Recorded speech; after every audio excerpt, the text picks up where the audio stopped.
Hi, പുതിയൊരു വീട്ടിലോട്ട് സ്വാഗതം. ഇന്ന് വന്നിരിക്കുന്നത് തിയേറ്ററിൽ ബ്ലോക്ക് ബസ്റ്റർ ഹിറ്റായി ജിയോ ഹോട്ട്സ്റ്റാറിൽ ഇപ്പോൾ OTT റിലീസ് ചെയ്ത സിനിമ ബാ എങ്കി ബംഗാരം. സമന്ത ചേച്ചിയാണ് ഇതിനകത്ത് മെയിൻ റോൾ ചെയ്തേക്കുന്നത്. ഈ പടത്തിൻ്റെ ട്രെയിലറൊക്കെ ഇറങ്ങിയപ്പം എനിക്ക് തിയേറ്ററിൽ വാച്ച് ചെയ്യാൻ ഭയങ്കര ഇഷ്ടമായിരുന്നു. കാരണം ഇത് ലിമിറ്റഡ് സെൻറ്ററിൽ മാത്രമേ ഇതിൻ്റെ റിലീസ് ഉള്ളായിരുന്നു. ഇപ്പം അടുത്തെങ്ങുമില്ല. ഇപ്പം എൻ്റെ വീട് കൊല്ലം ജില്ലയിലാണെങ്കിലും പത്തനാപുരം കൊല്ലം ജില്ലയിലാണെങ്കിലും ഇത് അടുത്തെങ്ങും റിലീസില്ല. കൊല്ലത്ത് മെയിൻ സിറ്റിയിൽ പോകണമായിരുന്നു. ഇത് ഏകദേശം വീടിൻ്റെ അവിടുന്ന് 45 കിലോമീറ്ററോളം അകലെയാണ് അതിൻ്റെ റിലീസുള്ളത്. പക്ഷേ അതെനിക്ക് അത്രയും ദൂരം പോയിട്ട് വരാനുള്ള അത് മുതലാവത്തില്ല. അപ്പോൾ എനിക്കിപ്പം തോന്നിയെന്ന് പറഞ്ഞാൽ ഈ പടം OTT റിലീസ് കണ്ടതിന് ശേഷം എനിക്ക് തോന്നിയെന്ന് പറഞ്ഞാൽ കാണാൻ പോവാതിരുന്നത് വളരെ നന്നായി എന്നാണ് എനിക്ക് തോന്നിയിട്ടുള്ളത്. ഈ ഒരു പടം എനിക്കത്ര ഇഷ്ടമായിട്ടില്ല. ഇത് ഞാൻ സമന്ത ചേച്ചിയുടെ ഹ്യൂജ് ഫാനാണ്. അപ്പം ഈ പടം കാണാൻ തന്നെ കാരണം തിയേറ്ററിൽ തന്നെ കാണാൻ തന്നെ കാരണം എന്ന് പറഞ്ഞാൽ സമന്ത ചേച്ചി ഉണ്ടായതുകൊണ്ട് മാത്രമാണ് ഈ ഒരു പടം തിയേറ്ററിലും കാണാൻ തീരുമാനിച്ചത്. പക്ഷേ ഇത് വളരെ ഈ കാര്യങ്ങളെല്ലാം ഞാൻ പറയാം, നെഗറ്റീവും ഒക്കെ കാര്യങ്ങൾ ഞാൻ പറയാം. വളരെ മോശമായിട്ടാണ് എനിക്ക് ഈ ഒരു പടം കണ്ടിട്ട് എനിക്ക് തോന്നിയിട്ടുള്ളത്. ഇതിൻ്റെ ഡയറക്ടർ എന്ന് പറഞ്ഞാൽ BB നന്ദിനി റെഡ്ഡിയും സ്ക്രീൻ പ്ലേ സ്റ്റോറി സ്ക്രിപ്റ്റ് ഇതെല്ലാം രാജ് നിധി മോറുവാണ് ഇത് ചെയ്തേക്കുന്നത്. ഞാൻ പറഞ്ഞില്ലേ സ്ക്രീൻ പ്ലേയും സ്ക്രിപ്റ്റും ഒക്കെ വളരെ കാരണം പോരായ്മകൾ ഞാൻ പറയാം. ഇപ്പോൾ ഈ ഒരു പടം എടുത്തേക്കുന്നത് തന്നെ നോക്കുവാണെങ്കിൽ ഇപ്പം ലിയോ നിങ്ങൾ കണ്ടു കാണും. ലിയോ കണ്ടിട്ട് ലിയെ പോലെ നമുക്കും ഒരു പടം, ഇത് തെലുങ്ക് പടമാണേ, ഇത് തെലുങ്കാണെങ്കിൽ ഞാൻ തമിഴ് ഡബ്ബ കണ്ടത്.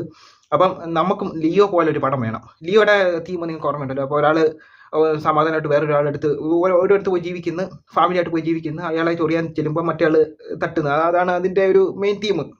ഇപ്പോൾ പാർത്ഥിവൻ എന്നൊരു ക്യാരക്ടറിന് പകരം ഇതിനകത്ത് നേരെ സമന്ത ചേച്ചിയാണ് ഇതിനകത്ത് പ്ലേസ് ചെയ്ത് വെച്ചേക്കുന്നത്. അപ്പോൾ ഇതിനകത്ത് സമന്തയുടെ ക്യാരക്ടർ എന്ന് പറഞ്ഞാൽ സ്വർണ്ണ എന്നാണ് ഇതിൻ്റെ അകത്തെ ക്യാരക്ടർ സ്വർണ്ണയും. പിന്നെ വേറെ ഉണ്ട് നമ്മുടെ ലിയോയും പാർത്ഥിവനും പോലെ ഇതിൻ്റെ വേറെ ഒരു ജാൻസി. ഇതിനകത്ത് 2 ക്യാരക്ടറിലാണ് സമന്ത വരുന്നത്. അപ്പോൾ ജാൻസി എന്ന് പറയുന്ന ക്യാരക്ടർ എന്ന് പറഞ്ഞാൽ നമ്മുടെ ഇവിടുത്തെ ലിയോയും മറ്റേ ഫാമിലിയുടെ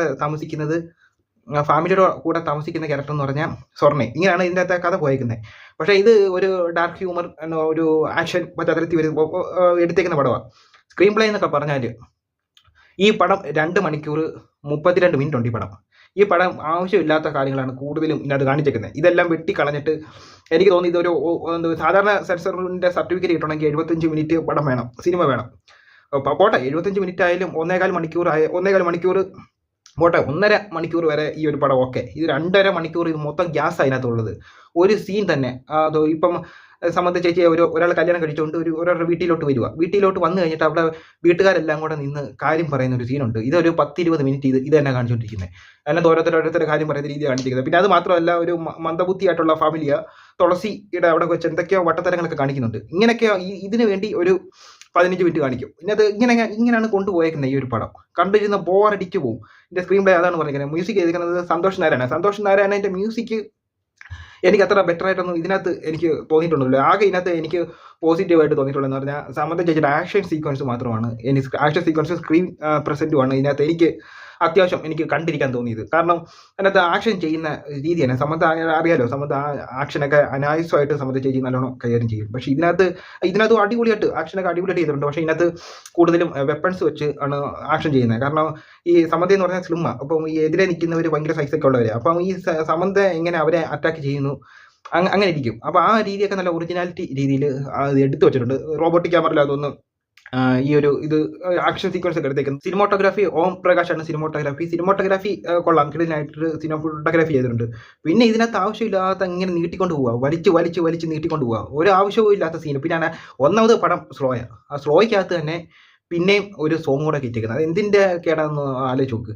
പിന്നെ ഇതിനകത്ത് സ്ഥിരം പരിപാടികളൊക്കെ തന്നെ. അത് കഴിഞ്ഞിട്ട് ലിയോയുടെ ക്ലൈമാക്സ് ഫൈറ്റിൻ്റെ കൂട്ടി ഇതിനകത്ത് ഒരു ക്ലൈമാക്സ് ഫൈറ്റ് ഉണ്ട്. വീട്ടിനകത്ത് അതിക്രമിച്ച് കയറുന്നു, ജയിലറിനകത്തൊക്കെ ഉണ്ട് അതുപോലത്തെ ഫൈറ്റ്. വീടിനകത്ത് അതിക്രമിച്ച് കയറുന്നു, അതിനകത്ത് നായകൻ നേരിടുന്ന കുറച്ച് പരിപാടികളൊക്കെ ഉണ്ട്. ആ പരിപാടി തന്നെയാണ് ഇതിനകത്തും അവർ എടുത്ത് പ്ലേസ് ചെയ്തേക്കുന്നത്. പിന്നെ അതിനകത്ത് ഗൗതമി, പിന്നെ ആനന്ദ് ഏതാന്ന് പറഞ്ഞാൽ ടൈഗറിനകത്ത് വില്ലനുണ്ടല്ലോ ഒറ്റ മുസാഫിർ, ആ പുള്ളിക്കാരനുണ്ട്. ഒരു മിനിസ്റ്ററൊക്കെ ആയിട്ടുണ്ട്. ഒരു കാര്യമില്ലാത്ത പിന്നെ ഒരു കാര്യമില്ലാത്ത കുറേ ക്യാരക്ടറുകൾ അവരെല്ലാവരും കൂടെ വന്നിരുന്ന് കോമഡി കാണിക്കുക. ഇങ്ങനെയൊക്കെയാണ് ഈ പടം പോയേക്കുന്നത്. സത്യം പറഞ്ഞാൽ എനിക്ക് ഈ ഒരു പടം സീരിയസ് ആയിട്ട് ചെയ്യുവാണെങ്കിൽ ആ സീരിയസ് ആയിട്ട് തന്നെ ആ പടം എടുക്കണം. ഇതാണ് സീരിയസ് ആയിട്ട് എടുത്തായിരുന്നെങ്കിൽ ഈ ഒരു പടം 1.5 മണിക്കൂറിനകത്ത് ബോറടിപ്പിക്കാതെ എടുക്കാൻ പറ്റിയ ഒരു തീം ഇതിനകത്തുണ്ടായിരുന്നു. പക്ഷേ ഇതുപോലെ ഒരു ബോറടിപ്പിച്ച് കളഞ്ഞ് ആവശ്യമില്ലാത്ത സീനെല്ലാം ഫാമിലി ഉണ്ടെന്ന് പറഞ്ഞുകൊണ്ട് ഇങ്ങനെ കാണിക്കാവോ? വെറുതെ അങ്ങ് കാണിക്കുമോ? സത്യം പറഞ്ഞാൽ ഒരു 2 മണിക്കൂർ 32 മിനിറ്റ് ഇതിനകത്ത് 1 മണിക്കൂർ എങ്ങാനും ഞാൻ ഇതിനകത്ത് എൻജോയ് ചെയ്യേണ്ട കാര്യങ്ങളുണ്ട്. ബാക്കിയുള്ളതെല്ലാം ബോറടിച്ചാണ് ഞാൻ കണ്ടിട്ടുള്ളത്. പകുതി സീൻ ബോറടിച്ചാണ് കണ്ടിട്ടുള്ളത്. അപ്പോൾ ഇത്രയേ ഉള്ളൂ.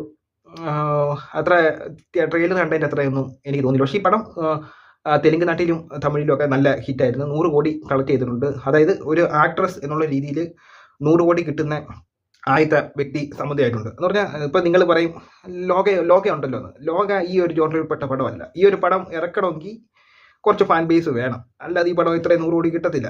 അപ്പോൾ ഇത് എല്ലാവർക്കും ഒന്നും പറ്റിയിട്ടില്ല. ഈ ആക്ട്രസ് എന്നുള്ള രീതിയിൽ 100 കോടി കിട്ടിയേക്കുന്നത് ഇപ്പോൾ സമ്മതിക്ക് മാത്രമേ ഉള്ളൂ. ഇപ്പം നിങ്ങളെല്ലാം പറയുമല്ലോ ലേഡി സൂപ്പർ സ്റ്റാർ, അങ്ങനെ ഒരു സൂപ്പർ സ്റ്റാർ ഇല്ല. പക്ഷെ അങ്ങനെ വെക്കുവാണെങ്കിൽ നിങ്ങളെല്ലാം പറയും മഞ്ജു വാര്യർ ഏത് പടമാണ് ഒറ്റയ്ക്ക് ഒരു പടം ഇറക്കി കാണിക്കുക ഓടുമെന്നുള്ളത് കാണിക്കുക. പിന്നെ അത് നയൻതാരയുടെ ഏത് പടം ഒറ്റയ്ക്ക് ഇറക്കി ഹിറ്റ് എന്ന് പറഞ്ഞാൽ ഇതുപോലൊരു ഹിറ്റ് ഒരു സോളോ ആയിട്ട് ഇറക്കി ഹിറ്റാക്കുന്നത്. സമന്തിക്ക് അങ്ങനെയുള്ളൊരു ഇതുണ്ട്, കാരണം നല്ല ഫാൻ ബേസ് ഉണ്ട്. അതുകൊണ്ട് ഈ പടം 100 കോടിക്ക് കിട്ടി. ആ ഒരു ഇതും പിന്നെ സമന്തി ചേച്ചിയുടെ ആക്ഷൻ സീക്വൻസ് മാത്രമേ ഈ ഒരു പടത്തിൽ പോസിറ്റീവായിട്ട് എനിക്ക് പറയുള്ളൂ. വേറെ ഒന്നും ഇതിനകത്തില്ല. വെറും കാറ്റ് മാത്രമേ ഉള്ളൂ. അപ്പോൾ ഇത്രയേ ഉള്ളൂ. അടുത്തൊരു വീഡിയോ വരുന്നവരെ.